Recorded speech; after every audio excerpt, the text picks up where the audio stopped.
오늘 말씀 보겠습니다. 오늘 말씀은 신약 성경으로 요한복음 6장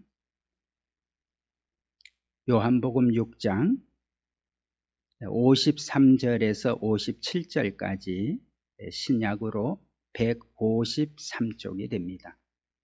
신약 성경으로 153쪽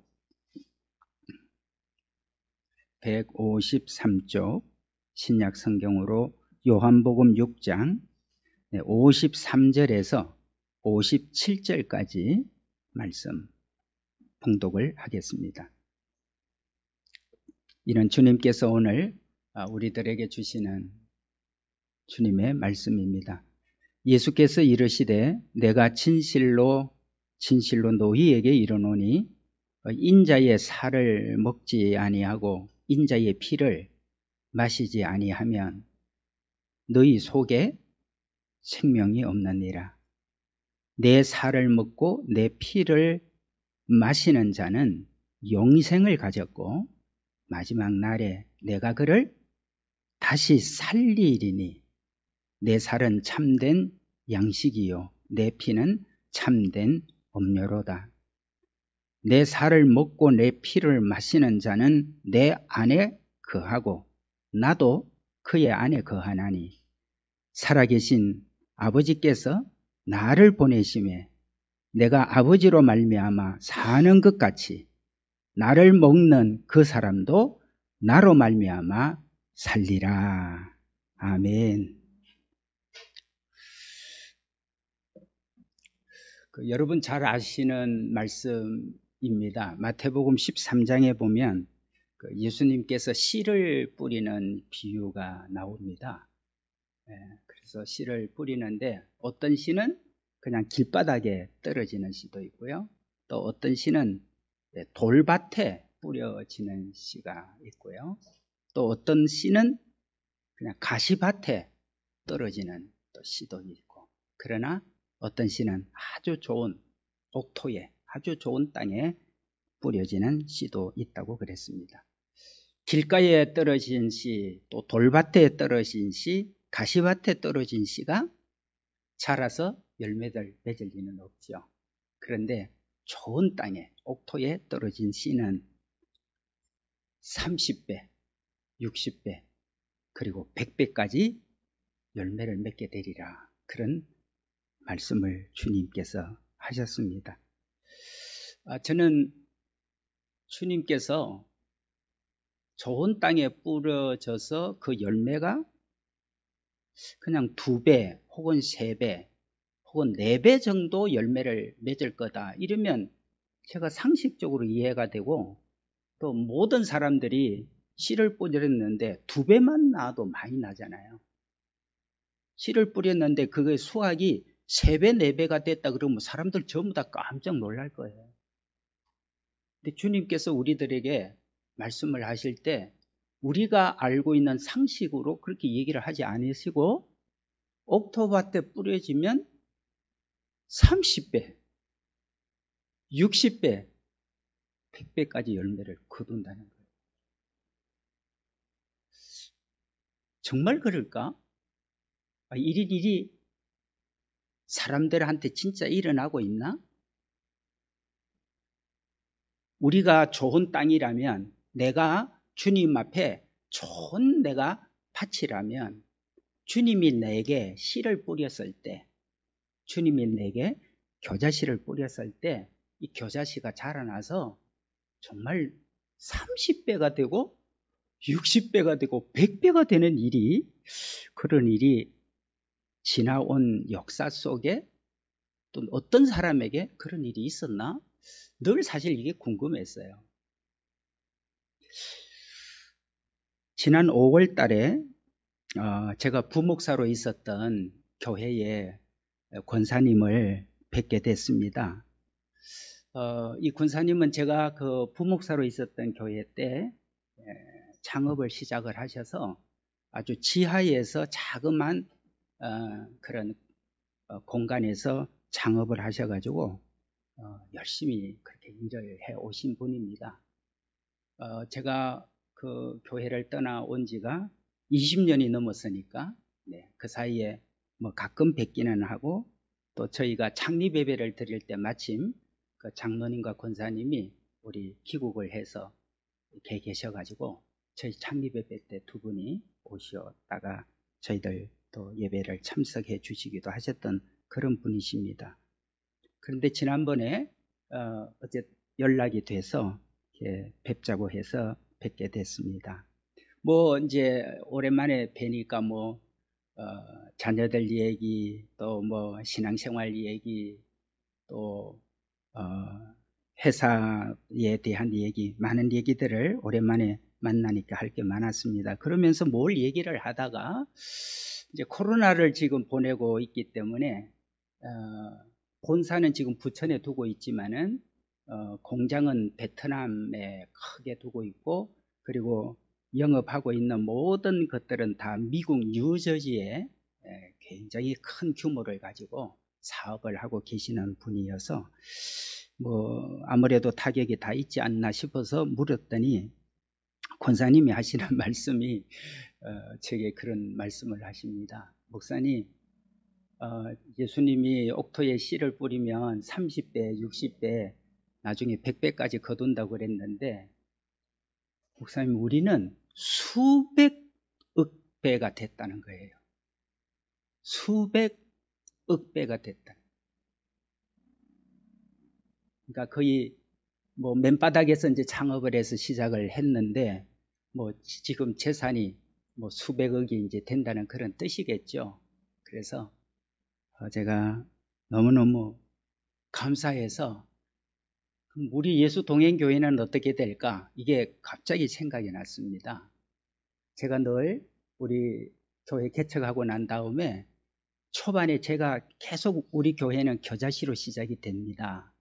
그 말씀을 제가 사실 몇 주에 걸쳐서 계속 얘기를 여러분에게 드렸거든요. 우리는 뭘 다 갖추어서 시작하는 교회가 아닙니다. 정말 저나 여러분이나 우리는 다 빈손으로 시작을 한 그런 겨자씨 교회입니다. 그러면서 그 권사님이 제게 해주시는 얘기가 제게 얼마나 큰 미래와 소망을 갖게 하는 말씀으로 제가 막 들렸어요. 그래서 수백억의 배가 됐다는 그 말씀을 들으면서 하나님 앞에 정말 감사했습니다. 그리고 제 마음에 다시 큰 기대와 꿈이 제게 일어났습니다.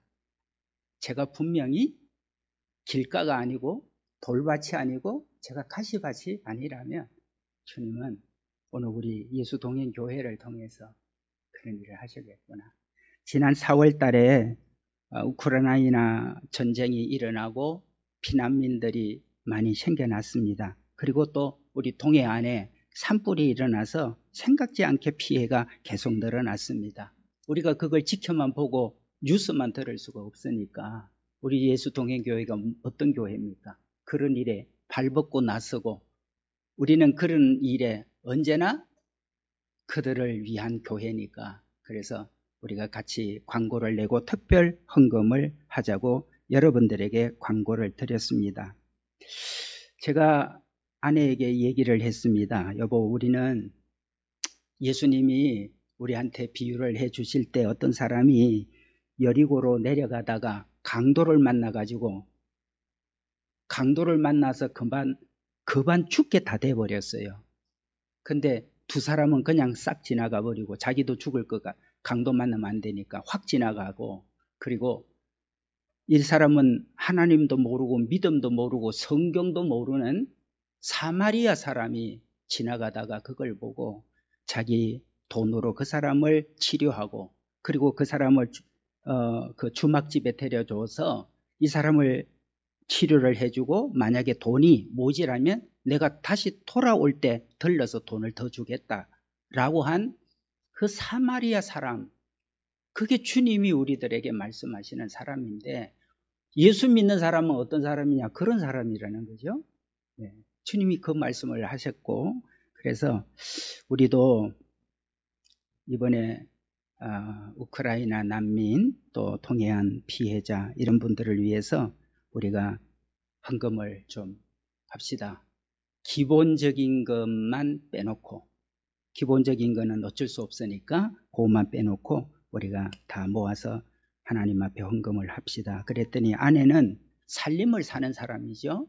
그러니까 살림을 사는 입장에서 돈 계산을 해야 되니까 제가 한 말에 대해서 바로 반응을 할 수가 없죠. 그럼에도 불구하고 제가 한 얘기가 아내에게는 부담이 됐겠지요. 기도하자고 그러고 얼마 후에 저한테 이런 얘기를 했습니다.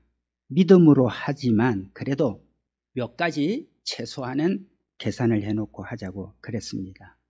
늘 아내는 계획적인 삶을 살기 때문에 그래서 지금 제가 여기까지 와 있습니다.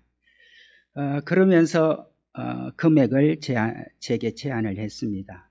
그래서 그것이 최선을 우리가 다 한 거라면 그 믿음대로 하자고 했습니다. 그리고 헌금을 하나님 앞에 올려드렸습니다. 물론 이 헌금은 우크라이나 전쟁으로 인해서 기막힌 일을 당하고 있는 그분들, 그리고 산불 피해로 하루아침에 집이 다, 재산이 다 날아가 버린 그분들에게 우리가 해봐야 얼마가 되겠습니까마는, 그러나 그렇게 했습니다. 근데 참 신기한 일을 저희가 또 경험을 하게 됐습니다.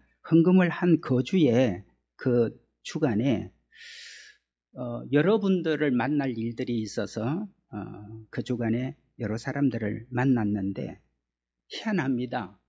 저희가 헌금한 것에 배가 되는 그런 일들이 저희에게 생겼습니다. 그래서 아니 우리는 하나님 씨름하려고 그렇게 한 것도 아니고 뭐 굳이 우리가 드렸으니 하나님께 넘치게 채워주세요. 꼭 뭐 그런 뭐 하나님하고 우리가 거래를 하듯이 그 뭐 몇 푼 되지도 않는 그 헌금으로 뭐 하나님하고 거래하듯이 한 것도 아닌데 우리의 형편을 잘 아시는지 하나님 놀랍게 그렇게 채워줬고요. 그리고 그 한 달 사이에 2배 가까운 재정이 들어왔어요. 그래서 아니 주님, 지금까지 우리가 어떻게 살아왔는지를 우리가 다 잘 아는데 놀라운 경험을 또 주님이 주셨습니다. 왜냐하면 주님 이건 또 뭡니까? 우리 예수동행교회가 빈손에서 시작해서 여기까지 온 것처럼 우리의 삶도 우리 하나님이 하나하나를 다 챙겨보고 계신다는 거에 제가 너무 감격이 됐고 깜짝 놀랐습니다. 여러분 그렇습니다. 사람이 믿음을 가지려면 경험이 필요해요. 체험을 해야 믿음도 자꾸 생겨납니다. 그러니까 경험한 것이 곧 믿음이 되는 거예요. 여러분 사람이 가장 공포를 느끼는 높이가 11m라고 그러죠. 고층 빌딩으로는 4층 높이고요. 우리 일반 보통 건물은 5층 높이. 거기가 사람이 가장 공포를 강하게 느끼는 그런 높이라고 그럽니다. 여러분 군인들 중에 공수부대의 그 낙하훈련을 처음에 시킬 때 그 11m 선에서 뛰어내리는 훈련을 시킨다고 그럽니다. 가장 사람이 극도의 공포를 느끼는 그 11m에 서갖고 툭 뛰어내리는 걸 누가 그걸 쉽게 하겠습니까? 완전히 긴장이 돼서 몸이 굳어질 텐데, 그런데도 공수부대는 그게 가장 기본적으로 해야 되는 훈련이죠. 그래서 그 훈련을 다 하게 됩니다. 자, 처음에는 얼마나 기가 막히는 두려움과 공포에서 뛰어내렸겠습니까? 자, 한번 뛰어내렸는데 안 죽었어요. 여러분 11m에서 공수부대 훈련을 할 때 뛰어내려서 죽도록 훈련을 시키겠습니까? 아니 군대에서 훈련을 시키는 목적은 살아나라고 살아있으라고 훈련을 시키는 거죠. 전쟁이 일어나도 넌 남아야 된다. 너는 살 수 있어야 된다 해서 훈련을 다 시키는 거죠. 공수부대가 11m에서 뛰어내리는 것은 그가 사는 훈련을 하는 거죠. 근데 첫 훈련은 그렇게 극도의 공포에서 훈련을 마치게 됩니다. 처음 하고 난 다음에 그 다음날 훈련을 합니다. 두 번째 훈련할 때는 어떨까요? 세 번째 훈련할 때 어떨까요? 그러다가 훈련을 계속해서 10번째 이제 훈련을 하게 됐습니다. 어떨까요? 20번 훈련을 했습니다. 뛰어내리는 것을. 뛰어날아도 아무데도 닿지도 않고 그야말로 머리카락 하나 상치 않는 훈련을 20번을 했습니다. 그 다음엔 또 어떨까요? 자, 이제 11m 더 높은 곳에서 뛰어내려도 나는 하나도 다치지 않고 뛰어내릴 수 있다고 하는 자신감, 믿음 생겨서 이제 뛰어내리는 것은 아마 식은 죽 먹는 것보다 쉬울 겁니다. 여러분, 믿음도 마찬가지입니다. 그 작은 겨자씨 하나가 자라나서 점점 어떻게 되는가를 보고 나면, 야, 이게 이렇게 되는 거구나. 이렇게 되네? 사람은 자신이 경험을 하게 되면 그 경험이 믿음이 되는 거예요. 그래서 우리는 때로 주님께서 우리가 조바심을 내고 두려워하고 불안해하고 그럴 때 주님 뭐라 그러지요? 나를 믿고 해보라고 늘 말씀을 하십니다. 여러분, 공수부대 훈련을 할 때도 100m 높은 데서 공포가 아니고요, 200m 높은 데서 공포가 아니라 11m에서 공포가 가장 극심하다니까요. 우리로 생각하면 100m 높은 데가 더 공포가 커야 되잖아요. 아니, 200m 높은 데서 내리는 게 더 공포가 커야 되는데 사람의 심리가 그렇지 않다는 거예요. 11m 그곳에서 가장 큰 공포를 느낀다는 거예요. 그러니까 거기서 뛰어내리는 훈련을 하고 나면 이제는 높이가 아무 상관이 없게 되는 거죠. 오늘 우리 예수동행교회는 주님께서 우리를 어떻게 키우시고 어떻게 우리를 통해서 역사하시는가, 주님이 관심이 많으세요. 사람은 무엇이든지 반복하면 반복할수록 쉽게 할 수 있고, 또 반복하면 반복할수록 반복한 경험이 내게 믿음이 된다는 것을 우리는 알게 됩니다.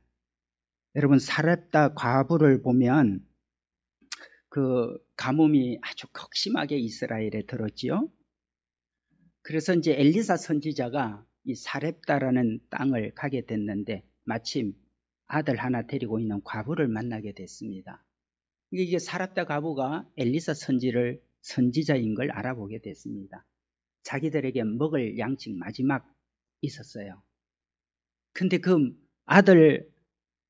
어린 아들하고 먹을 마지막 양식 남은 거를 이 엘리사 선지자를 대접을 해요. 그러면 어차피 가뭄으로 인해서 상황은 어느 누구도 예측은 할 수 없지만 어떻게 그 과부 그리고 어린 아들 딸려 있고 그 마지막 남은 음식을 아무리 선지자지만 엘리사 선지자에게 줄 수 있었을까? 근데 여러분, 엘리사 선지자한테 그거 주고 난 다음에 사렙다 과부가 아들하고 굶어 죽었습니까? 여러분, 놀라운 일이죠. 사렙다 과부는 그의 항아리와 그의 기름병에 떨어지지 않고 마르지 않을 것들로 계속해서 채워지는 역사를 경험하게 됩니다.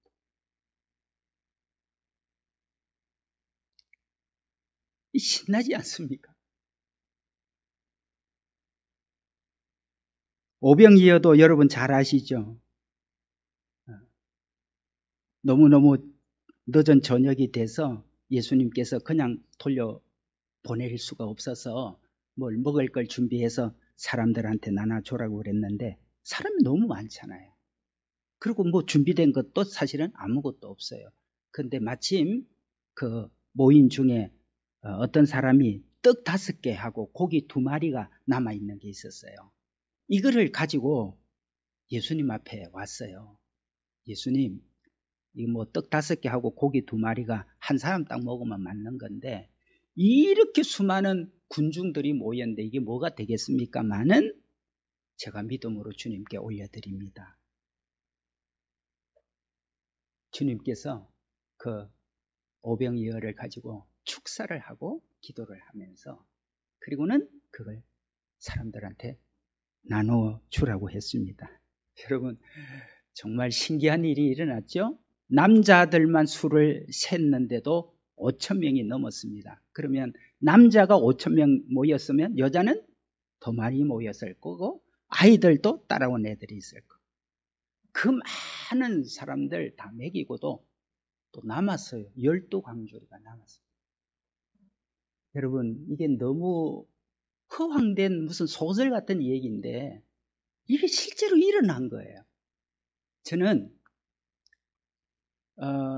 우리 예수동행교회를 여러분과 함께 이 겨자씨로 개척을 하면서 성경에 주님이 하신 말씀을 경험하는 일들이 너무 많아요. 너무 생생해. 아니 어떻게 이게 이렇게 될 수 있지? 우리는 어떻게 이게 모든 게 가능하지? 너무너무 궁금해요. 너무너무 신비해요. 그래서 지난 주일날 저희가 예배 마치고 운영위원회가 모여서 또 귀한 일을 한 가지 하기로 또 결정을 했습니다. 우리 예수동행교회가 창립 3주년 기념을 위한 3주년 기념 예배당을 또 우리가 케냐에 이제 우리가 세울 수 있는 그런 일을 또 하게 될 것 같습니다. 그래서 이런 모든 일들이 어떻게 하나님이 공급을 하고 우리에게 자꾸 이렇게 보내주고 채워주고 이러시는지 진짜 궁금해요. 그래서 이것이 우리 예수 동행 교회 안에만 일어나는 일이 아니라 지난주에 그래서 여러분을 정말 축복하고 싶어서 이런 놀라운 일이 여러분 가정에도 일어나고 여러분 직장에도 여러분 사업장에도 여러분이 하는 모든 일에 우리의 주님이 얼마나 놀랍게 공급하고 채워주고 또 채워주고 또 공급하는지를 이제는 여러분이 교회만 쳐다보고 계실 게 아니라 여러분의 삶의 현장에서 내가 하고 있는 사업에서 하나님이 내게 특별한 지혜를 자꾸 주셔. 자꾸 지혜를 주셔. 그리고 정말 나를 너무나 잘 도울 사람이 자꾸 생겨. 이렇게 일꾼을 구하기가 어렵고 사람 구하기가 어렵다는데 나는 오히려 얼마나 좋은 일꾼이 그렇게 오는지 사람들은 다 힘들어서 어찌할 바 모르는데 하나님 내게 얼마나 놀라운 지혜를 주는지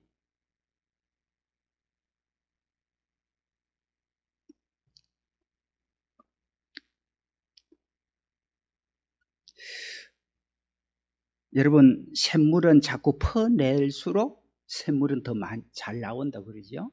네. 샘물은 자꾸 퍼낼수록 더 신선한 물이 자꾸 나와요. 오늘 우리 예수동행교회가 주님이 정말 기뻐하시고 좋아하시는 일에 우리가 보내면 보낼수록 교회는 주님이 어떻게 채우든지 놀랍게 채우실 것을 저와 여러분들이 우리 예수동행교회를 통해서 받게 되는 축복이 믿음만 아니라 여러분의 삶의 현장에도 그대로 이루어지기를 주님의 이름으로 축복합니다. 그래서 우리가 늘 고백하자고 하는 대로 우리 하나님이 하셨습니다. 우리 주님이 하셨습니다.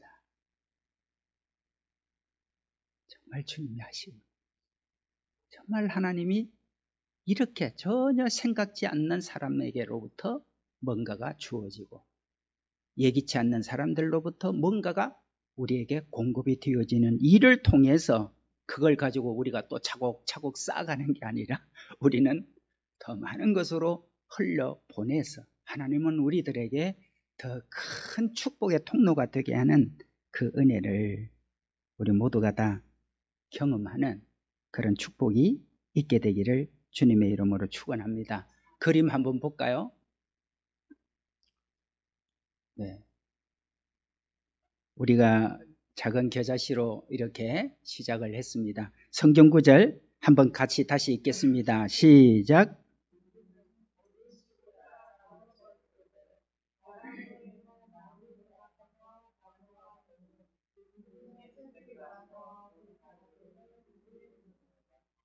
아멘.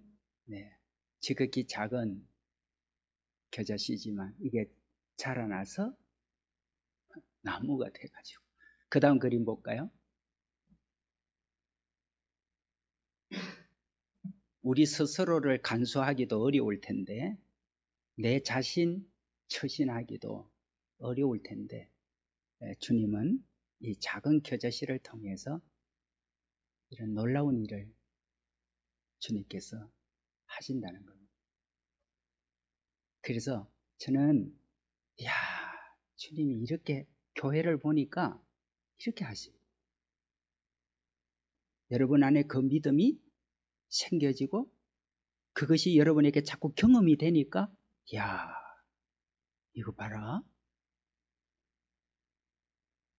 나는 내가 할 수 있는 작은 것 하나 한 것뿐인데 내가 할 수 있는 게 그것밖에 안 되니까. 그런데 주님은 놀랍게 일을 하십니다. 그래서 여러분이 날마다 주님과 동행하면서 주님 진짜 최고입니다. 난 정말 주님이 최고입니다. 여러분 많은 사람 만나서 참 행복한 사람들도 많지만 예수님 만나는 게 최고 행복이에요. 제일 편하고 주님은 온 만물의 주인이시잖아요. 주님은 사랑이 한이 없는 분이잖아요.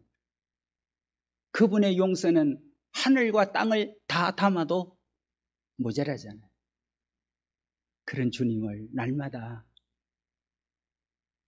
오늘은 저희들이 성찬식을 거행합니다.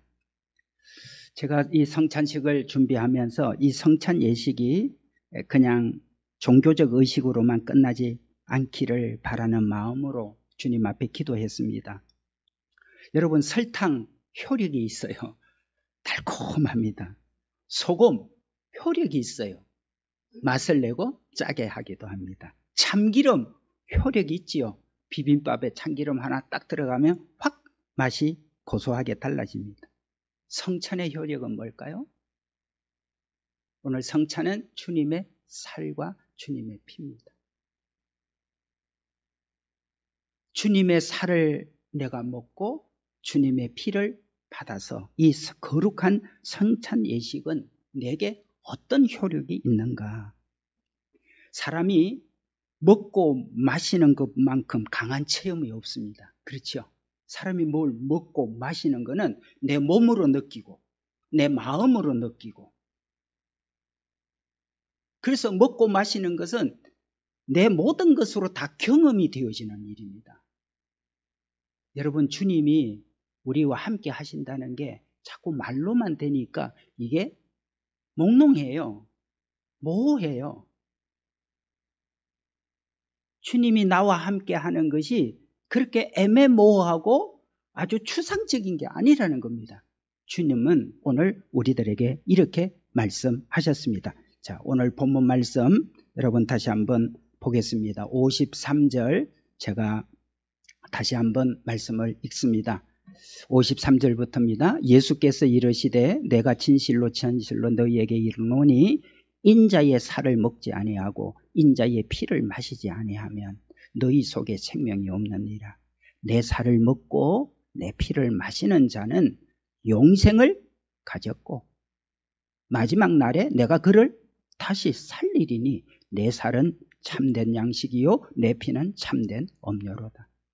내 살을 먹고 내 피를 마시는 자는 내 안에 거하고 나도 그의 안에 거하나니. 여러분, 오늘 우리가 성찬을 하는 주님의 살과 주님의 피를 먹고 마심으로 인해서 내 안에 뭐가 주어지고요? 영생이. 주님의 살과 주님의 피가 내 몸에 들어오듯이 우리에게 주실 영원한 생명이 내 안에, 내 몸 안에 들어요. 뿐만 아니죠.